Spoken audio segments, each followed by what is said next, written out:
తెలంగాణ రాష్ట్ర వ్యాప్తంగా ఉన్నటువంటి పెన్షన్ లబ్ధిదారులకు నమస్కారం అండి.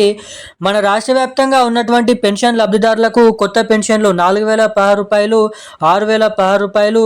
ఇక దీంతో పాటుగా తెలంగాణలో ఉన్నటువంటి రేషన్ కార్డు కలిగి ఉన్నటువంటి మహిళలు ఎవరైతే ఉన్నారో ఆ మహిళలకు మహాలక్ష్మి పథకం కింద 2,500 రూపాయల డబ్బులు అనేది విడుదల చేయడానికి మన తెలంగాణ రాష్ట్ర ప్రభుత్వం గ్రీన్ సిగ్నల్ అయితే ఇవ్వడం అయితే జరిగింది. ఇక రాష్ట్ర వ్యాప్తంగా తెలంగాణలో అనేకమైనటువంటి పథకాలు రిలీజ్ చేసినప్పటికీ తెలంగాణలో ఈ రెండు పథకాలు అయితే రిలీజ్ చేయలేదు ఇప్పటి వరకు. ఇక దీపావళి పండుగ కానుకగా సందర్భంగా కొత్త పెన్షన్ల పథకం, ఇటు మహిళలకు మహాలక్ష్మి పథకం కింద ఈ డబ్బులను అయితే విడుదల చేసేందుకు భారీగానైతే అప్డేట్స్ ని విడుదల చేయడం అయితే జరిగింది. ఇక తాజాగా జరిగినటువంటి కేబినెట్ మీటింగ్ సమావేశాలలో ఈ రెండు కొత్త పథకాలను రిలీజ్ చేయడానికి బడ్జెట్ అనేది రిలీజ్ చేయడం అయితే జరిగింది. కీలకమైన ఆర్డర్ కూడా రిలీజ్ చేయడం అయితే జరిగింది.